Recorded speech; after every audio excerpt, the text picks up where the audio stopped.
প্ৰিয় দৰ্শক, এই ভিডিঅ'টিত মই আপোনালোকক জনাবলৈ চেষ্টা কৰিম পঞ্চায়ত ইলেকশ্যনত বেলট পেপাৰ যিহেতু বহুত গুৰুত্বপূৰ্ণ এটা বিষয়। গতিকে বেলট পেপাৰ কেনেকৈ আমি ভালকৈ ইয়াৰ লগত জড়িত কামসমূহ কৰিব পাৰোঁ তাৰ বিষয়ে জনাবলৈ চেষ্টা কৰিম। যিহেতু মেচিনৰ 2025 চনলৈকে ব্যৱহাৰ হোৱা নাই, মানে মেচিন ব্যৱহৃত হোৱা নাই, গতিকে বেলট পেপাৰৰ গুৰুত্বটো খুবেই বেছি।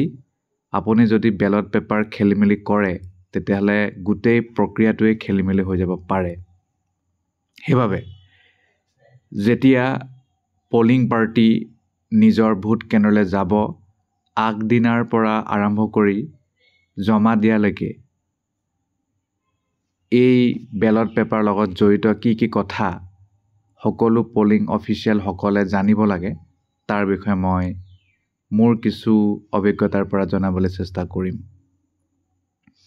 প্ৰথম কথাটো হ'ল, যেতিয়াই মেটেৰিয়েল চেলৰ পৰা আপোনালোকে বেলট পেপাৰ সংগ্ৰহ কৰিব, অকল বেলট পেপাৰে নহয়, বিভিন্ন অন্যান্য বস্তু দিয়ে।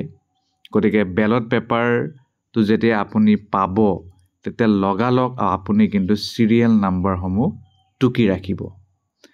চেকটো কৰিবই যে চিৰিয়েল নাম্বাৰ যাতে কোনো ধৰণৰ খেলিমেলি নাই, কাৰণ মাজত খেলিমেলি হৈ যাব পাৰে।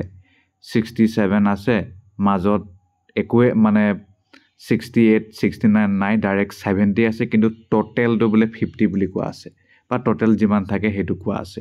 সেইটো যাতে নহয়, সেইটো আপুনি চেক কৰি ল'ব।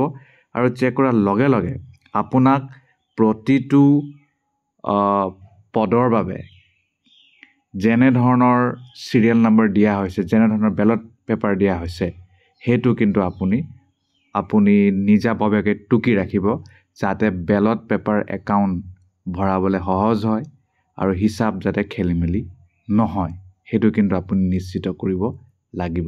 নহ'লে যদি আপুনি সেয়া ভোট গ্ৰহণ শেষ হোৱাৰ পিছত কৰিবলৈ লয়, সেইটো কিন্তু হাহাকাৰ হ'ব। কাৰণ অলৰেডি আপুনি ৰাতিপুৱাৰ পৰা কাম কৰি আছে, তাৰ আগদিনাখনো কাম কৰি আছে, আপুনি ফিজিকেলি মেণ্টেলি একেবাৰে ভাগৰুৱা। সেইটো যাতে আপুনি আগতীয়াকৈ যদি কৰি থৈ দিয়ে তেতিয়াহ'লে একো প্ৰব্লেম তেনেকুৱা নহ'ব, সহজতে মানে কামটো হৈ যাব। কাৰণ ইউজ বেলট পেপাৰ থাকিব পাৰে, আনইউজ ballot paper, counter foil, tender ballot, challenge vote, এনেকুৱা মানে বস্তু আহি যাব পাৰে।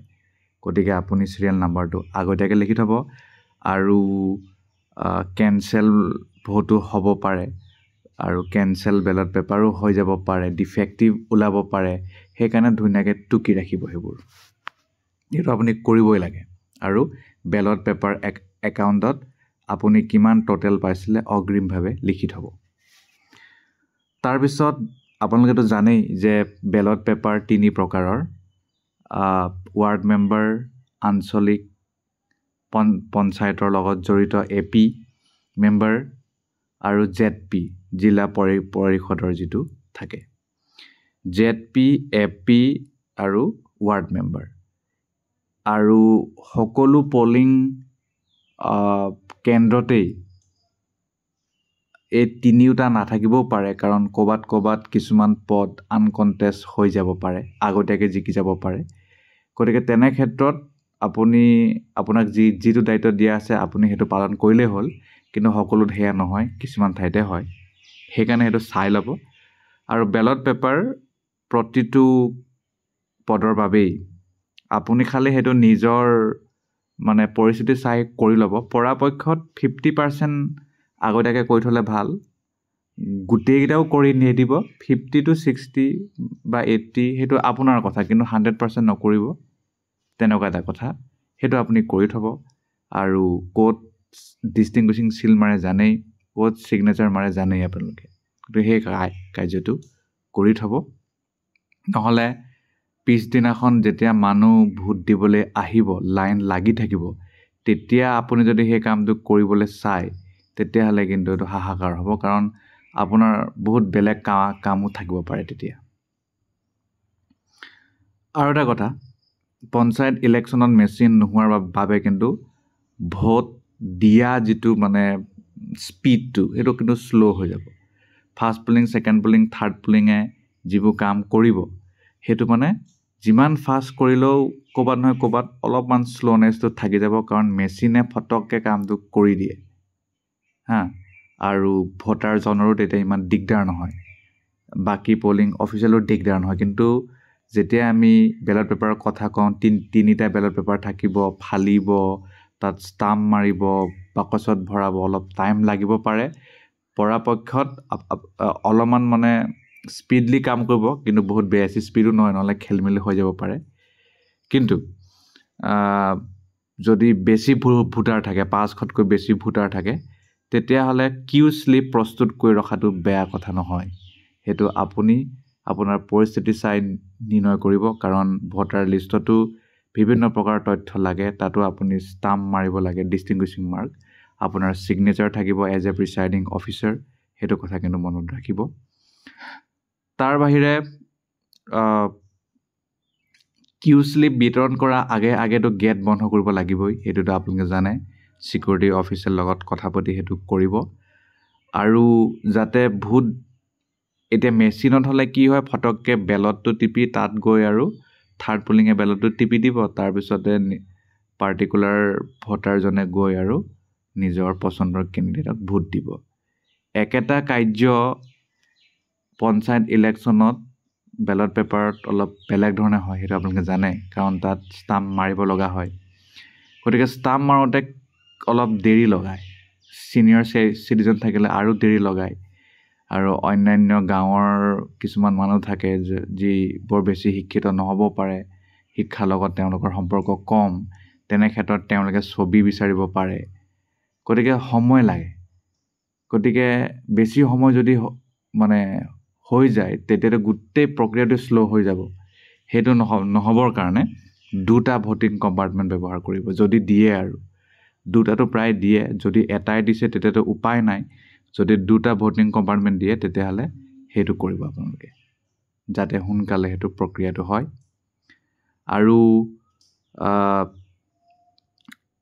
ইয়াৰ বাহিৰে প্ৰিচাইডিং অফিচাৰে অকল নিজৰ কামটো কৰিলে নহ'ব প্ৰিচাইডিং অফিচাৰে ফাৰ্ষ্ট পুলিঙকো সহায় কৰিব লাগিব ছেকেণ্ডকো কৰিব লাগিব থাৰ্ডকো কৰিব লাগিব ফাৰ্ষ্ট পুলিং বাহিৰলৈ যাব পাৰে নেচাৰেল কল হ'ব পাৰে খাদ্যৰ কথা থাকিব পাৰে ছেকেণ্ড পুলিঙো তেনেকুৱা হ'ব পাৰে থাৰ্ড পুলিং তেনেকুৱা হ'বই তো আপুনি সকলোকে 10 মিনিট 20 মিনিট 10 মিনিট 5 মিনিটকৈ সময় দি থাকিব লাগিব নিজৰ কামটো আপুনি কৰিবই তাৰে মাজত আপুনি সেইটো কৰিব লাগিব সেইকাৰণে আপুনি প্ৰত্যেক অফিচাৰে দায়িত্বসমূহ কি থাকে সেইটো আপুনি আগতীয়াকৈ জানি থ'ব যাতে কোনো ধৰণৰ বেমেজালি সৃষ্টি নহয় আৰু যিহেতু 2025 চনত ফাৰ্ষ্ট পুলিং অফিচাৰকেই চিয়াহী লগোৱা দায়িত্বটো দিয়া আছে ভোটাৰক আপুনি চাই ল'ব যদি পৰিস্থিতি অলপ বেলেগ হয় বহুত বেছি ভিৰ হয় ফাৰ্ষ্ট পুলিঙৰ টাইম নাই